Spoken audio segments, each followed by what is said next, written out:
Welcome in, everybody, to Fantasy Pros. This is the Fantasy Football Podcast. It is me, Joey P, Joe Pizzapia, and it's been a long 2022 season, a year of big pod energy and even bigger hats on the show. And we've got one show left to talk about 2022. It's the awards. We're going to give out some awards. We're going to look to 2023, talk about maybe some New Year's resolution. But this is not your normal award show. No. It's Fantasy MVP. It's Fantasy Buzz. That's boring. So instead, what I've done today is taken what's trended, what happened in 2022, turn them into categories, and we are going to turn them into fantasy discussion points. So once again, I just want to thank all of you for being with us all year, whether you won your championship, whether you made the playoffs, whether you just enjoyed the show and had a good time. We're grateful for you, and we're very happy that you joined us for this ride that was 2022, because it was a fun one. It was a great year. I know Pat Fitzmaurice, who's joining me on the program here today, Derek Brown joining us here on the program today. It's been so much fun to work with you guys all season long. I feel like our fans here of the show have really not only had success, but had a good time.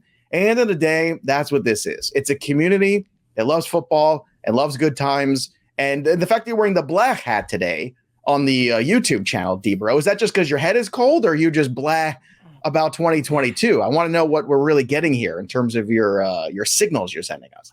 Part of it is my head is cold, and the other is I'm still reeling from Mike Evans burying a lot of my teams in Week 17. So, yes. It's a mixed bag, Joe. It's a mixed bag. But, Pat, looking back on 2022, it was certainly, I would say, a season that you really started to see more and more of these young, talented wide receivers. This trend we've seen the last couple of years continue to take hold. And you are the host, along with Scott Bogman, of the Dynasty Podcast. And I keep telling everybody, they're like, oh, well, the podcast goes away in January. I was like, no. That's when the Dynasty Pod starts up. And what's so important is you guys all need to know about these young players if you don't watch college football like some of us do here, and what kind of impact they're going to make. So, Pat, I feel like that service in January, when you guys start kicking things off again, is going to be so important, because that is where the game is going.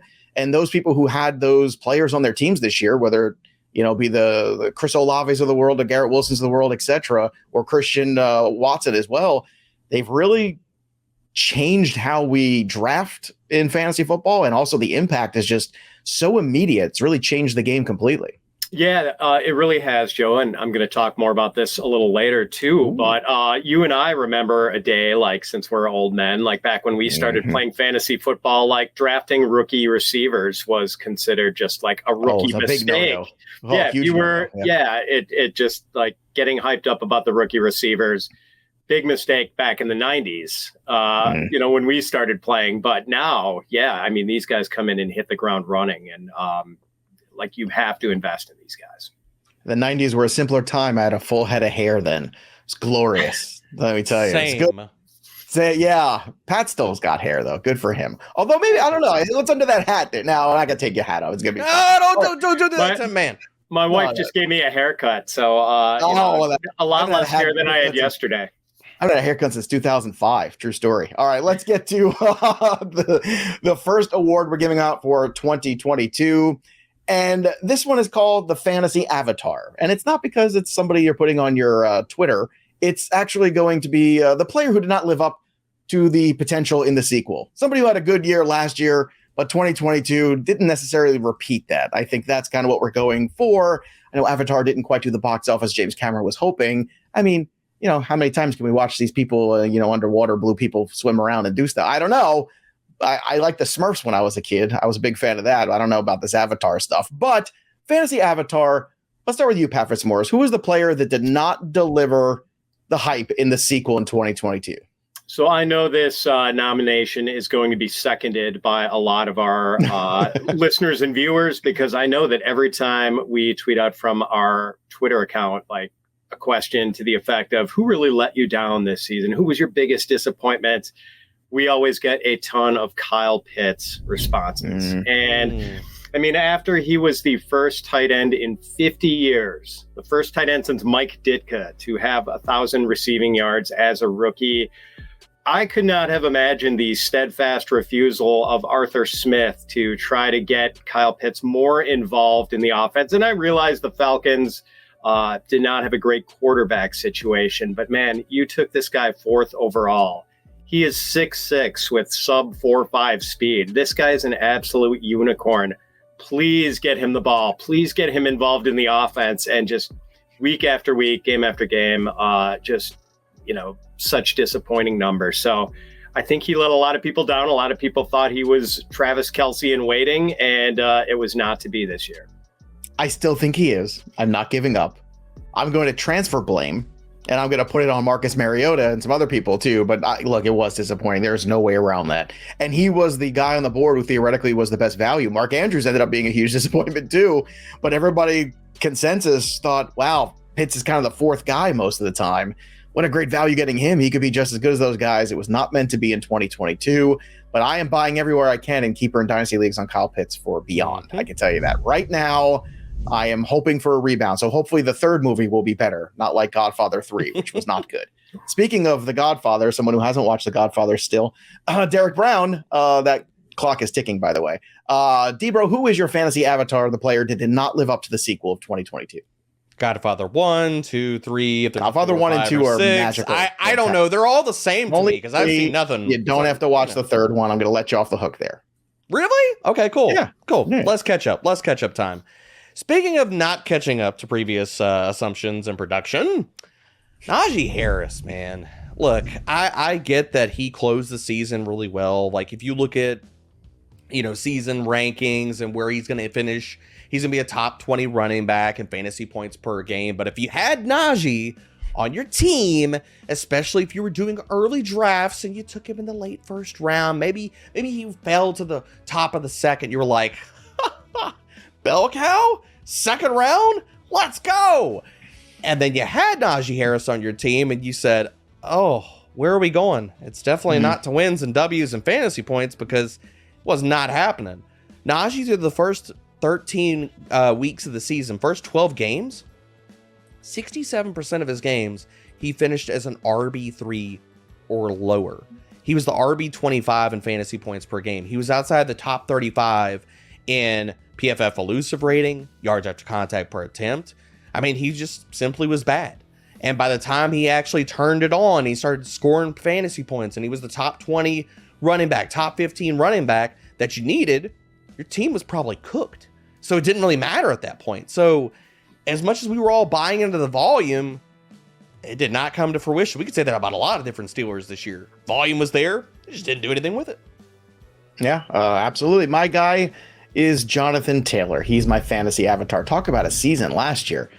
Can we just pause for a moment and remember what happened in 2021? 332 rushes for 1,800 yards on the ground, 40 catches, 20 touchdowns. What a year.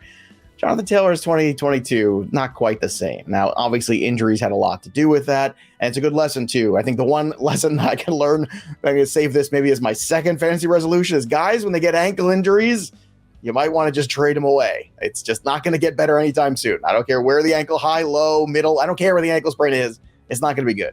And unfortunately, he was not there for the playoffs either. Jonathan Taylor had 2 finishes in the top 5, just 2. And one of them was week 1. So that's kind of the worst thing. You had this false sense of security. Then all of a sudden, we're right back to it. Let's go. Jonathan Taylor, the sequel is going to be awesome. It's like that amazing sequel. Everybody's coming back, and it's amazing. That first sequel, it's really cool, right? Kind of like John Wick in that sense, too. John Wick 2 was like that. John Wick 2 was amazing in the beginning.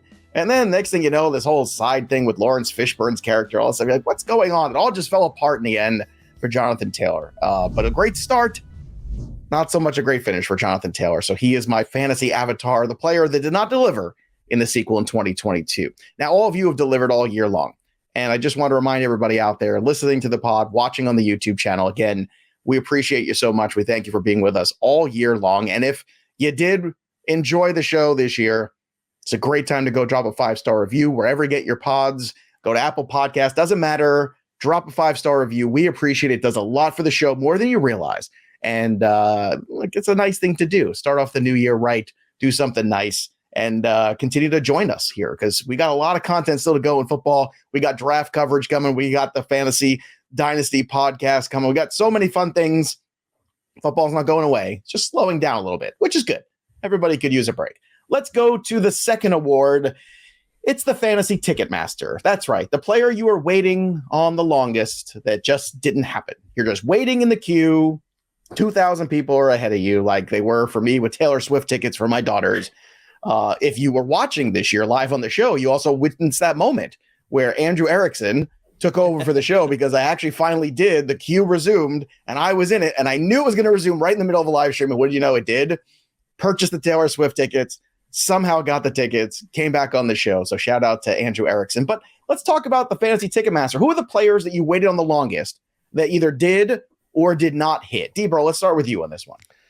Okay, well, I mean, I've got to start with the low-hanging fruit here. I got to start with the guy that is the reason that I came on a show and had pink facial hair, because I pay up on my bets, people. You did. It wasn't the greatest pink, but you tried real hard. I tried really hard, Joe. Yeah. There is actual evidence out there where I bought 3 different types of dye, and we tried every one of them, and it's not my fault that it didn't come out pink and it came out more what we do. I looked like a beat. Okay. So what? You're still a rock star. See what I did there? The pink song. See? I like that. Yeah. It's very nice. Well done. Professional transition. Poor Pat. He's not used to being in between us. Let's go. But the guy that really let me down and was the cause of my pink beard is Skyy Moore. And this has nothing to do so much with his talent, but the fact that Andy Reid just never played the kid. He never saw 50% snaps in any game. And despite the fact that he was 6th in yak per reception and showed flashes of talent, didn't matter, Mr. Reid. It did not matter to him at all. So we kept punching the lottery ticket and saying, all right, if he gets the full-time role, let's go. He's not getting the full-time role. He's still not getting the full-time role. No. And then when they acquired Kadarius Toney, that was kind of the worst. That was just like, oh no, that can't be good. Not that he really did stuff, but like that's also not a good look.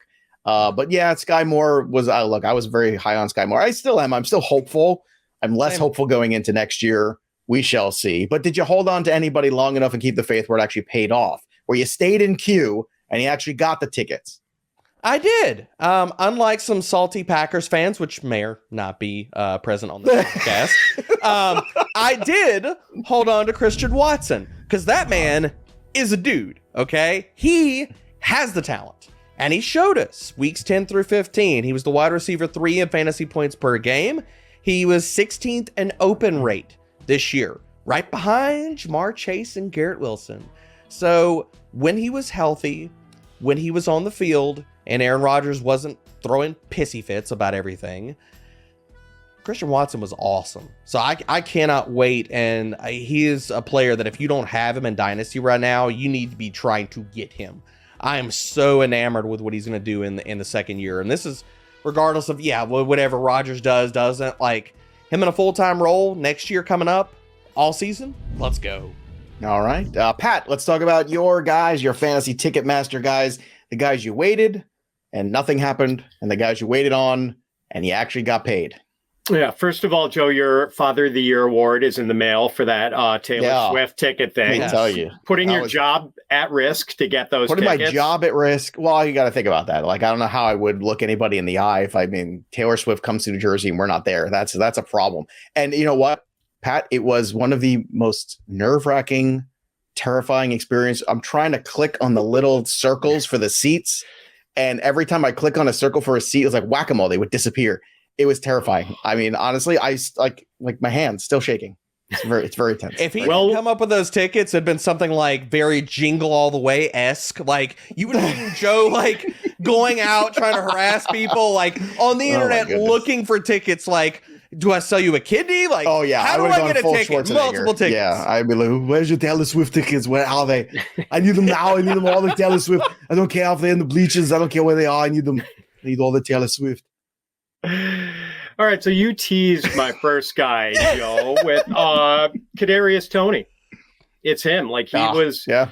Yep. I've just been, smitten since he had that little 2-game mini breakout last year where we just saw that quick twitch athleticism and just the explosiveness and the danger he poses with the ball in his hands. I was really excited to see that in a Brian Daboll offense. He and Daboll just never saw eye to eye. And, the injury problems continued with Kadarius Toney. Then he gets traded to the Chiefs. And immediately, like, everyone wants to get their hands on this guy because by that time he was on every waiver wire in every league in America. And then just, even though he was there for 6 weeks, never really got above about a 33% snap share or so. And like, he still has these moments where he, makes plays, scores touchdowns. In week 17, there were 4 catches for 71 yards. But man, like, I just don't know if it's ever going to happen with him. The injury problems, the disagreement with Dable, it's kind of always something with this guy. So he didn't pan out. The guy who did pan out, and Debro is going to like this one because I know he was probably a runner-up for Debro, Cam Akers. I mean, we were both in on him in the offseason, and, just for me, it was the fact that they immediately handed him the keys to their backfield last year in the most important games of the season. Like, he comes back in week 16 or 17, I think 17. They give him a little bit of a trial run, and then they're like, here, the backfield is yours for the playoffs. And runs into a bunch of really good defenses, doesn't get it done. But yeah, like, he was operating in that workhorse role, and he's got the 3-down skill set. I thought we were going to see that all year. We're seeing it in December. If you would have just dropped me into December, I would have been like, yeah, this is exactly what I was expecting for Cam Akers. We would have skipped past the season opener where he had 3 carries for 0 yards and played behind Darrell Henderson. We would have skipped past midseason where he was barely playing. So, there was a lot of suffering, and I think probably anyone who drafted him dropped him at some point. No, he might have been, and I'd love to see the numbers on this. I want to see the guys who are most dropped and added back and forth over the season. I imagine he is probably in top 5. He has to be. And to your credit, Pat, going back to July and August, you were one of the few analysts that I talked to anywhere, whether guests or here in-house, that was making a case for Cam Akers at his ADP, at what was going on. So, if you stuck with him and you somehow, or you dropped him and you re-added him as the tide turned there in that backfield, you were absolutely rewarded. He had a wonderful finish to the season, for sure. 6 touchdowns in his last 5 games. So unbelievable. From week 13 on, that man was the RB6 in fantasy. Woo, you'd love to see it. No, all the magic of Baker Mayfield. That's what it's all about, really, at the end of the day. Let's get to the guys that I was waiting on in that Ticketmaster line. Oh, Rashod Bateman. I was really hopeful this year. I thought it would all come together. Instead, he finishes receiver 105. Again, first 2 weeks, 2 touchdowns. Things start off really well. I feel like, you look at something like Jonathan Taylor, Rashod Bateman, you're like, okay, we're right. Let's go. It's going to be a great season. And then the wheels just fell off, not only for Rashod Bateman, but for this whole Baltimore Ravens offense. Things just completely collapsed there. So definitely a tough scenario for Rashod Bateman, and a player that now we're going to that 3rd year. He's been hurt the first 2. I can't imagine what his draft value is going to be next year. I can't imagine, depending on the circumstances with or without Lamar Jackson, what that offense is. But I might have to let him go. I might have to just kind of stand back and say, all right, somebody else has to make that decision. I don't know if I'm ready to waste a draft pick on him to see. Love the talent. I like the situation, but it's unfortunate. You just can't stay on the field right now. And we've seen guys turn that around before in the NFL and Major League Baseball. They start off their careers with lots of injuries, and then all of a sudden they become great players and they stay healthy.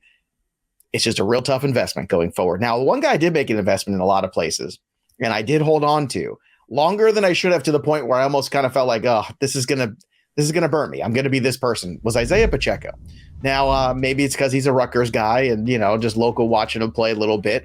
I thought he had a great combine. I really liked the kid. He seemed like a really good kid, too. And I know that Andy Reid's looking for somebody. I knew that somebody was not Clyde Edwards-Helaire. Now, Jerick McKinnon certainly had his moments there, but Pacheco was kind of that presence in the backfield, became a steady Eddie for them. You see the speed. He also runs hard for a smaller guy, too. He's not afraid of contact. He's a tough kid. He was a guy that you could plug in at RB2 as a flex guy, and became a pretty solid fantasy producer. So that was somebody I was in on from the beginning, held on, kept the faith, and was rewarded for all those holds. In fact, I had to start him in that CBS final, and I had to start him and Jerick McKinnon in that final because Tony Pollard was out and I had nobody else that I could possibly start. And it ended up working out. He got the touchdown, all as well. Let's go to the next award here on the slate, gentlemen. And this one is a fun TikTok trend that was trending in 2022. It's something that I'm hoping we get to do together in a couple months. I'm fighting for this as one of our group activities at the Fantasy Pros meetings, the tortilla slapping. Yes, slapping each other in the face with massive tortillas seems like a good time to me. I think it's fun. I want to do it. Pat Fitzmaurice, was there a player, though, that slapped you in the face this year as hard as he could with a tortilla for whatever reason? Whether you thought they were going to be good, they turned out not to be, whether you started them on the wrong week every time. Was there somebody that just felt like a one giant burrito slap to the face? Yeah, I mean, for me, I think it was Elijah Moore, who just kind of never fired. And yeah, I mean, I was just dazzled by his 6-week stretch last season from week 8 to week 13, I think it was, where he was the wide receiver 2 in half-point fantasy scoring over that stretch behind only Justin Jefferson. And I figured some people were maybe going to be cool on him this year just because, number one, the stretch was over a relatively short period of time last season. And number two, they were going to be scared off by the Jets' quarterback issues, which maybe was pretty prudent to be a little concerned about Zach Wilson. But it wasn't just Zach Wilson. I mean, I think part of it was that Garrett Wilson was so good. And that Zach Wilson also seems to like throwing to Corey Davis a lot, at least whenever he's healthy. So, it just never worked out for Elijah Moore. And now I think he's going to be kind of a tough player to assess for 2023. Like, there's some good stuff here, but does this guy have the potential to be like a top 20 receiver? I'm not sure about that yet. That's a fair assessment, too. And I think Garrett Wilson, we'd agree, is the bigger talent of the two. But I think with better quarterback play, Moore can become a steady guy in fantasy. Maybe the T. Higgins to the Jamar Chase, not that, necessarily Garrett Wilson is Jamar Chase, but the number 2 guy, but still a guy you could feel good about starting every week. They just got to get more consistent quarterback play there in New York. Debro, who slapped you in the face as hard as they could with a tortilla, not named Joe Pisapia yet. Well, it's coming in March. Yeah, I can't. You better watch out. You're going to get some other type of finger injury if you don't watch it from tortilla slapping somebody. No, I'm going to be fine, baby. I'm going to be fine. It's okay. It's okay. When you pull up lame and you say, I can't play the flag football game. I got a whole stack of old Paso with your name on it here, buddy. That's okay. I got a juke move waiting for you, brother. Just waiting for you, okay? And me and my 2 ankle braces is going to juke you out of your shoes. All right. Anyway, speaking of juked out of her shoes, this was a Derrickson approved player, and I know Pat is going to grin ear to ear when he hears this one. He already is. After I gave him the crap about the Packers guy and being salty, now I've just got to sit here and take it.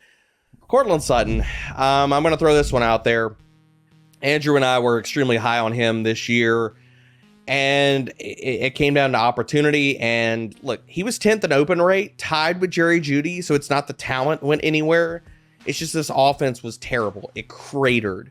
And you could talk about injuries. I don't understand what happened with Courtland Sutton. Like, after week 5, like, did he park in Russell's parking spot? Was he waiting? Did he steal the keys to the office? Like, after week 5, the dude got 2. You can count them on one hand. 1-2 red zone targets. That's it. He was like sewed into this like perpetual 6 for 60, 7 for 50. Here's your 11 to 12 points, and you're going to hate life. That's all Courtland Sutton was for the rest of the year, and it was really sad to see. I can't tell you that he's going to bounce back, but I'm definitely feeling the pain. My ears are ringing from the tortilla slaps. Yeah, I'll say this, too. Another lesson, another 2023 resolution, because there's going to be a lot of new quarterbacks in new places next year. Derek Carr probably. Certainly we're going to have a new quarterback in Indianapolis, one would imagine. We're going to have some new quarterbacks in lots of places. I don't think we should get as excited maybe as we all got for, and I think the football world collectively got excited about Russell Wilson going to Denver. Hackett seemed like a good idea on paper. He was going to have all these wide receivers with lots of talent to throw the football to. Not that DK Metcalf and Tyler Lockett weren't talented, but in a system where you'd think they're going to throw the football a lot, it didn't work out.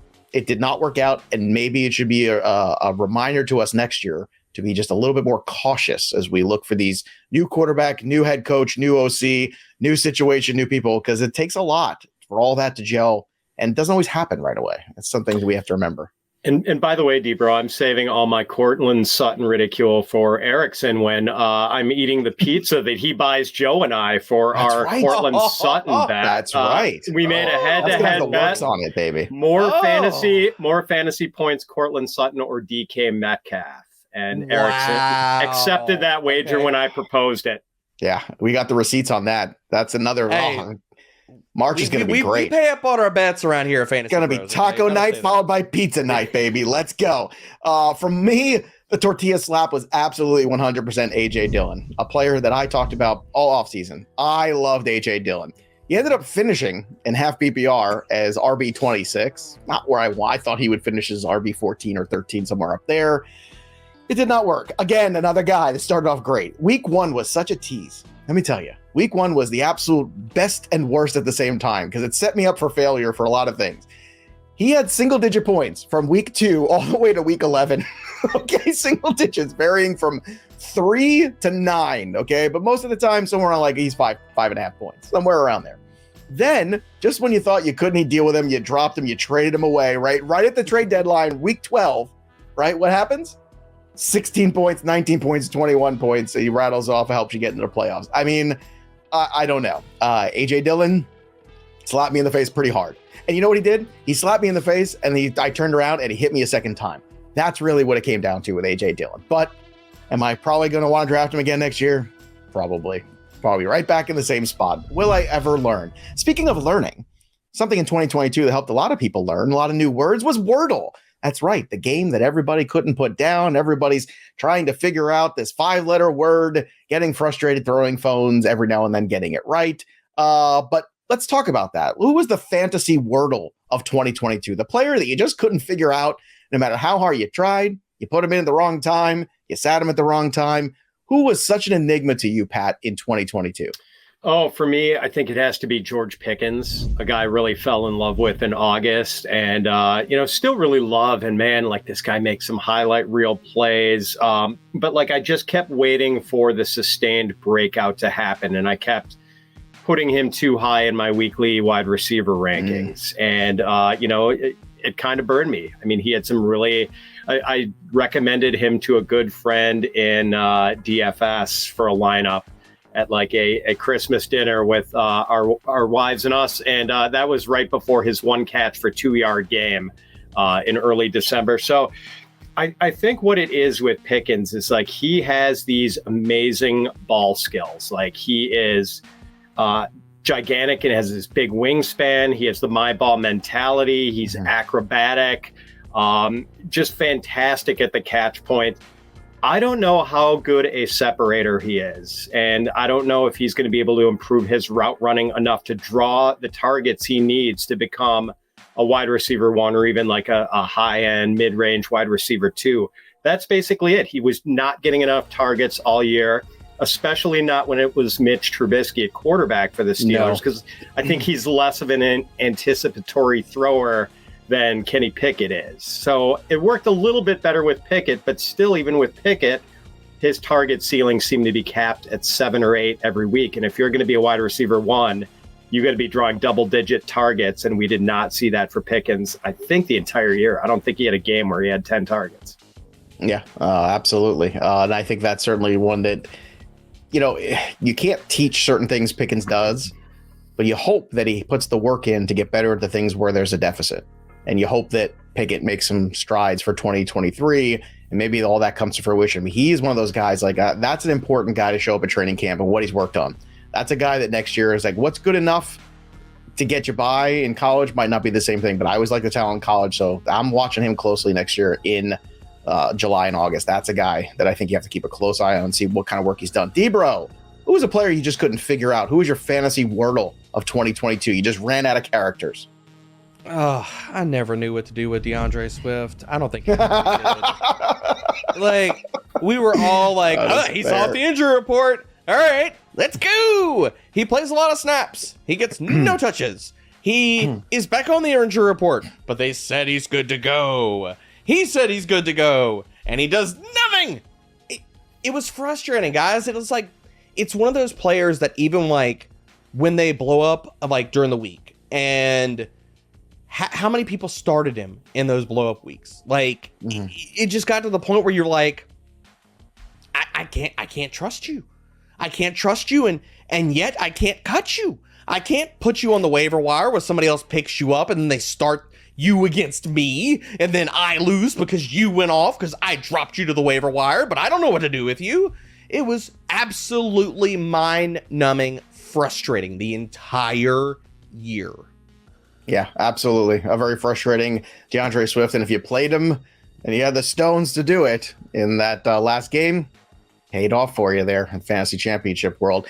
For me, it was JuJu Smith-Schuster, a player that, you look at on paper going into the season, you go, yes, this should work out. There really isn't a lot of competition. He should be a target monster. And then he did very little for the first 6 weeks of the season or so. Then week 6 happened. Oh my goodness. Fantastic. Back-to-back 100-yard games. Back-to-back wide receiver 1 performances. Things are going well. Then there's a bye. He comes back, has another good game. Ooh, we're going. And then he gets hurt. He misses a game. I'm giving him the benefit of the doubt. Low snap count. Next week, I'm giving him the benefit of the doubt again. Bad performance. I sit him. It's over because he's playing Denver. They're a really good defense, right? I can't play him. No. 9 catches for 74 and a touchdown for 18 points. So, yeah. So, JuJu Smith-Schuster is definitely the guy that I could not figure out. He was a complete enigma to me all year. Next year, I still have no idea if JuJu Smith is going to be better, worse, more inconsistent, less. It's frustrating. Just draft Patrick Mahomes and none of his friends. Maybe Travis Kelce is the one friend that can come over. That's it. Nobody else can come over to the party. Let's go to the next fantasy award. We're going to get out in the final one. The number 1 box office smash of 2022 was a sequel. It was Top Gun Maverick. So I want to ask you guys, who was the Top Gun of 2022? I know Andrew, who works us over at FantasyPros, got to love that we're giving out a Top Gun award this year. So he is loving this. So D-Bro, it's that time. Who was the best of the best? Whose ego was writing checks that they actually could cash? Jalen Hurts, baby. It was Jalen Hurts season. You were, D-Bro was Mr. Eagles offense all July, all of August. I told you a couple weeks ago, nobody talked about that like you did, and you could not have been more right. I said he was going to be the fantasy MVP. I said he was actually going to be in the running for real life MVP. He was both of those things. He was. Yes, I understand he got hurt and you had to figure out other things at the quarterback position. You picked up Gardner Minshew. You're very, very happy if you're still investing in the Eagles offense. But this all comes down to Jalen Hurts was that dude. He was the QB1 in fantasy points per game. He was second in fantasy points per dropback. Top 5 in basically everything you look at. This guy was a top 5 fantasy quarterback in 71% of his games. Wow. That is insane to me. Like, I would love to go back and do some kind of off-season study and go back and look where that ranks amongst just that type of consistency. Like, yes, we have quarterbacks that get to okay, the QB1, QB2, and they have blow-up weeks. This dude was consistently never leaving the top 5 fantasy quarterbacks. A weekly stud, win you your week type of player that's separating you from that position. So yeah, Jalen Hurts is my man. That's a good one. That's an absolute good one. And a steal at the ADP too, because he wasn't typically the top 3 quarterbacks going off the board. So it's going to happen again next year when it's Justin Fields. I'm telling you right now. Pat, who was the fantasy Top Gun of 2022 for you? Oh, man. So Hurts was fantastic all year, but there were other solutions at the quarterback position. At tight end, the only solution is Travis Kelce. If you don't have Travis Kelce, you're frustrated by what you're getting at the position, most likely, or at least were for large portions of the season. Mark Andrews was great, faded late. TJ Hawkinson did nothing early, came on strong, but Kelce, there week after week, maybe week 17 notwithstanding, when he didn't exactly deliver the bravo performance we were hoping for. But he has been the tight end 1 in 5 of the last 7 seasons in half-point PPR. The 2 years he didn't finish tight end 1, he was the runner-up. So I believe Gronk was the tight end 1 of those years, Mark Andrews the other year, and both times Kelce right on their heels. The gap between Kelce and tight end 2 TJ Hawkinson this year in total fantasy points scored in half-point PPR, bigger than the gap between Hawkinson and the tight end 18, who was Zach Ertz, who played 10 games. I mean, the guy's value is just hard to overstate. Tight end is just this position every year we're trying to solve. Every year we think, it's going to be a deeper pool. There are more possible solutions here. There are never enough solutions. Travis Kelce is always a solution. Yeah, he is. In terms of relative position value, too, at the tight end one, compared to all the other tight end ones, where it takes like the average of tight end one scoring and compares it plus or minus, he is plus 88% better than the fantasy league average tight end that you're running out there. It's the biggest number I've ever seen. I just ran it right now while I was listening to you talk because I wanted to see what he was at the end of the year. I put it in, punched it in, ran the numbers on him. Plus 88. The biggest number I saw before that was 85 a couple years ago from Christian McCaffrey, where he was just such a stud compared to everybody else, and a lot of people got hurt in the RB1 category. As a tight end one, compared to the other 12 tight ends, he was 88% more productive on a weekly basis than any other tight end. Stunning number. Wow. I just, the thing that I think... That's why I love on TV, because it gives you, you want to quantify value. That's how you do it, baby. It's Black Book 101. You can't quantify the value. And I'll tell you what, we are having these discussions already. I know Bogman and I started talking about it. Like, where do you draft Kelce next year? And to me, I think the earlier you draft Kelce, the better off you are. And I'll tell you why. The more you wait, I'm curious what you guys have to say about this. I feel like when you take Travis Kelce at 10 overall or something like that, you're getting one other really good player. But if you take him at top 5 or 6 overall, well, you're also getting 2 other players in the top 25-ish potentially. And I think that's a much better roster construction. I always hate the late first round tight end roster construction. I just don't like the players that come back to me. Pat, what do you think about that early notion? You think that's way off base, or maybe I'm onto something here? I have been a resistor to the draft Travis Kelce in the first round strategy for a long time, and I don't think I can hold out anymore. And it seems like a bad time to get on the bandwagon now that he's, approaching his mid-30s. Yeah, he's got a tortilla waiting in his pocket for us. I'm sure of it. Probably, but man, the guy has been indestructible for the type of game he plays. Like for him to have missed as few games as he has over the years is pretty remarkable. So yeah, I'm on board with that. The only thing is, like, with my approach to roster construction, I do not want to take a luxury quarterback and a luxury tight end. I don't think you can afford to take both and still give yourself enough ammunition at running back and wide receiver. So I think then you would have to forego one of the luxury quarterbacks. And I think it's kind of more important than ever to get one of those top scoring quarterbacks. So, there I'd maybe have to cut corners a little bit and take see if I could get a Daniel Jones after some of the top guys have gone, or maybe, I want to see what when we do the perfect draft here in the offseason, when it comes back around, you have to see how high you score if you could have the perfect draft in 2022. Yeah. I can't imagine, I'm fascinated to see, you got to have Kelce in there. Where you got to take him, though. Right. You have to. I mean, there's just no other way around. It's best Kelce team wins, probably. All right, for me, the fantasy Top Gun, and I know the very end was sad, but that's Top Gun sometimes. You just get emotional at the end. It's Justin Jefferson.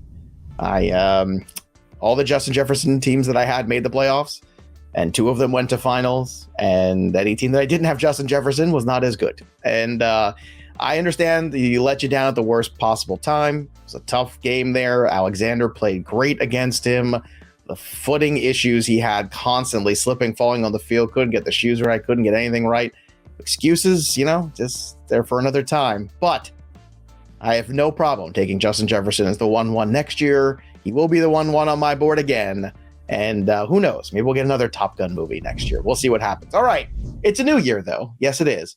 2023, New Year's resolution. D-Bro, what do you have for us in regards to your fantasy football Auld Lang Synes? Oh, okay. So I'm going to embrace the fact that as much as we know, we still know nothing. We're still Jon Snow, okay? In the sense of there are so many things that we get right in the season, but we get so much wrong in the sense of we need to stop worrying about getting our heels dug in about our preconceived notions about certain things and embrace falling value. We get so steadfast about the RB dead zone and things of that nature. It's how much did we learn from this season that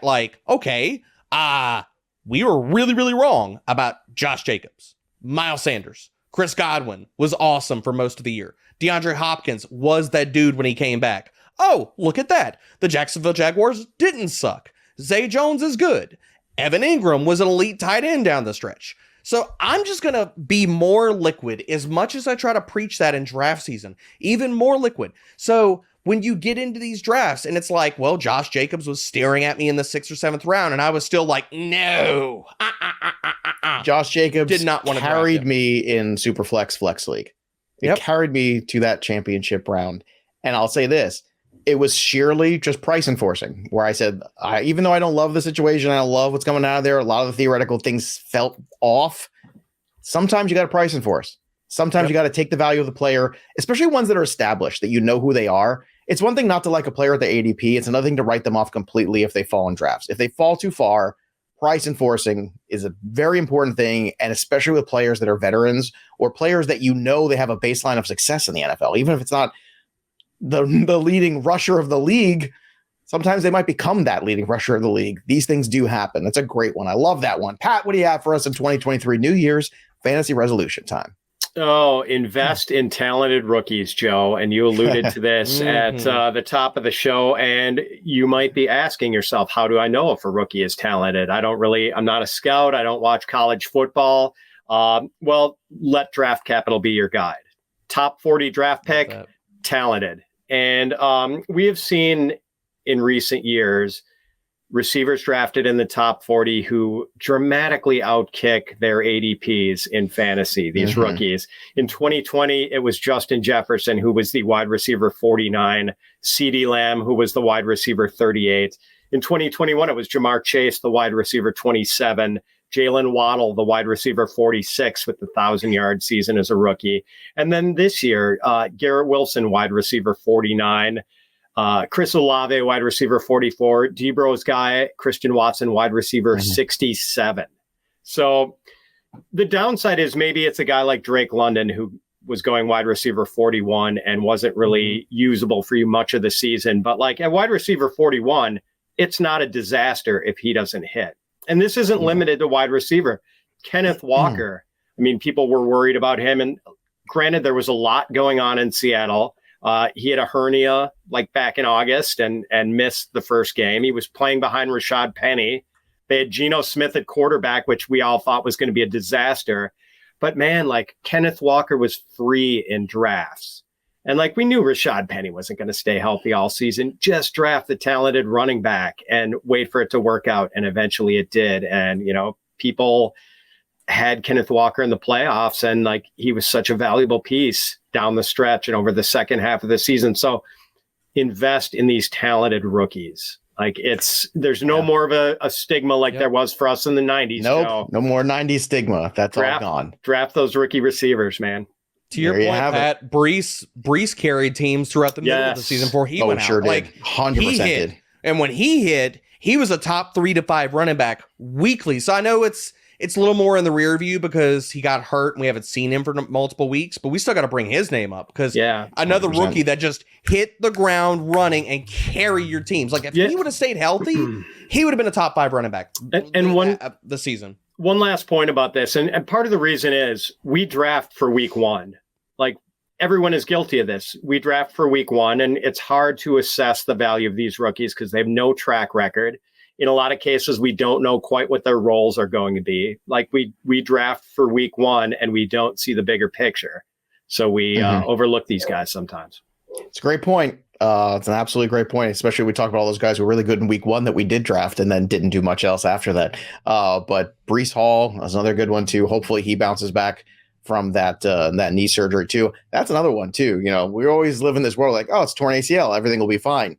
This kind of shook me a little bit with the Ravens guys this year. Like that was not the case for either of them. It took a long time, if ever, that Dobbins and Gus Edwards and those guys kind of came back. Let's not necessarily think that Javonte Williams and then Breece Hall all come back and everything's just hunky-dory next year too. We got to be real careful about overrating those guys potentially and when they're returning. That they'll be fine week 1. We'll see. We'll see. All right, for me, my New Year's resolution, even more early quarterback and early wide receiver. That's right. You know me. I'll take Jamar Chase number 2 after Justin Jefferson. After that, heck, I was saying I would take Devontae Adams in some spots in the top 5. I didn't care. I still was looking at all these big time wide receivers. And I just think that's where the game is. And to that point, too, if you have these high floor, high ceiling quarterbacks, whether they be Josh Allen, Patrick Mahomes, Jalen Hurts, Joe Burrow, Justin Fields is in that mix. Next year, it's a good chance Trevor Lawrence is going to be in that conversation too, boys and girls. If indeed that happens, those people are carrying you every single week with a very high floor points. And I know you can get quarterback late, but I'm telling you, when you have those elite quarterbacks, your team just produces differently on a weekly basis. It's something you can really drive home and you can really have. And I'll tell you what, you look at some of the teams that just took the late quarterbacks this year. Some of them struggled. I'll just take Aaron Rodgers. I'll just take Tom Brady. I'll just take, Derek Carr. I'll just take Russell Wilson, who finishes QB 17. Not great. And Superflex, oof, yikes. Superflex was a hot mess at the second quarterback spot for almost everybody all year round. We broke a record this year for most quarterbacks starting in a single year, and it wasn't even a strike. It was unbelievable. They shattered the record, okay? Quarterback play is not just set it and forget it anymore, and it shouldn't be in your fantasy leagues either. That'll put a button on 2022. We're going to leave it in the past. We're going to look forward to 2023, and I'm excited for 2023, especially with the crew that I've got here with me at Fantasy Pros, because we got the best crew, and all of you out there, our listeners and watchers on the YouTube channel as well, are part of that crew. So Happy New Year, everybody. Enjoy 2023. Let's start winning off right, and don't forget about that Dynasty podcast too. Like Pat's saying, learn all these rookies now, be ahead of the curve. That'll do it for us, but of course, the story of the game goes on. For Pat Fitzmaurice and Derek Brown, I'm Joey P. We'll see you next time, kids. Thanks for tuning in to the Fantasy Pros YouTube channel. Don't forget to check out our featured videos. And while you're at it, make sure to follow us on Instagram, Facebook, and Twitter at Fantasy Pros, so you can get the latest news and updates to give you the edge you need in your fantasy league.